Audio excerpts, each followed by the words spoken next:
ఆధునిక జీవనంలో ఒత్తిడితో సహజీవనం అనేది అనివార్యంగా మారుతోంది. చిన్న పెద్ద తేడా లేకుండా ఇవాళ అందరూ ఒత్తిడికి చిక్కుతున్నారు. కారణాలు ఏవైనా సరే టీనేజ్ పిల్లల్లోనూ నేడు ఒత్తిడి చిత్తు చేస్తోంది. అంతేకాదు తోటి పిల్లలతో పోటీతత్వం మూలంగా వాళ్లల్లో ఆందోళన, మానసిక కుంగుబాటు వంటి సమస్యలు పెరుగుతున్నాయి. మన దగ్గరే కాదు ప్రపంచవ్యాప్తంగానూ టీనేజ్ పిల్లల్లో ఇదే పరిస్థితి కనిపిస్తోంది.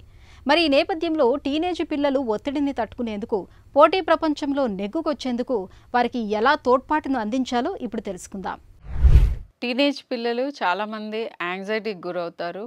పర్టిక్యులర్లీ ఎగ్జామ్స్ టైంలో మేము చాలామంది పిల్లల్ని ఫిజికల్ సిమ్టమ్స్ ఆఫ్ యాంగ్జైటీతో చూస్తాం. మన పిల్లల కేపబిలిటీస్ ఏంటి, మన పిల్లలకి అటైనబుల్ గోల్స్ ఏంటి, అండ్ దాన్ని మించి మన ఎక్స్పెక్టేషన్స్ ఉన్నాయా, దానికంటే ఎక్కువ పుష్ చేస్తున్నామా, ఇది నెంబర్ 1. నెంబర్ 2, అటైన్ చేయగలిగిన గోల్స్ అని మీకు అనిపించినవి కూడా వాళ్ళు అటైన్ చేయలేకపోవటానికి రీజన్ పిల్లల్లో ఏమన్నా యాంగ్జైటీ కానీ, డిప్రెషన్ కానీ, లెర్నింగ్ డిఫికల్టీస్ కానీ, అటెన్షన్ ప్రాబ్లమ్స్ కానీ, ఇలాంటివి attention deficit hyper activity disorders ఇలాంటివి ఏమన్నా అన్డయాగ్నోజ్డ్ ఉండి వాళ్ళ చదువులో వాళ్ళకి సమస్యలు అవుతున్నాయా.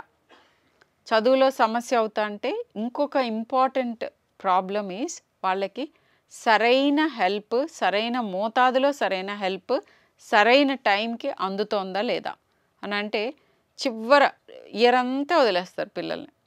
చివరిలో ఫైనల్ ఎగ్జామ్స్ అప్పుడు నీకేంటి 20 మార్కులు వస్తున్నాయి, వాళ్ళకి ఎవరికో 40 మార్కులు వస్తున్నాయి, ఇలా విపరీతమైన ఒత్తిడికి లోన్ చేస్తారు పేరెంట్స్ తెలియకుండానే.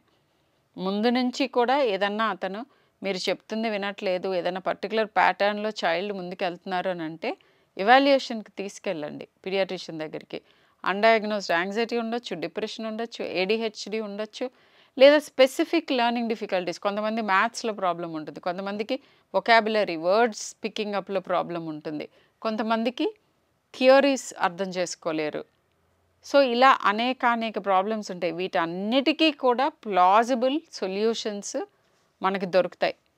Resetting our expectations and goals అంటే ఈ పిల్లవాడి నుంచి మనం ఎంత ఎక్స్పెక్ట్ చేయొచ్చు, ఎలా ఎక్స్పెక్ట్ చేయొచ్చు, తన గిఫ్ట్ ఏంటి, తనకున్న ప్రాబ్లమ్స్ ఏంటి, ఇలా అన్నీ ఎవాల్యుయేట్ చేసుకుంటే మీ పిల్లల్లో ఎగ్జామ్స్ ముందే ఇలా విపరీతమైన హెడేక్, వామిటింగ్స్, కడుపులో నొప్పులు ఇలాంటివి రాకుండా ఉంటాయి.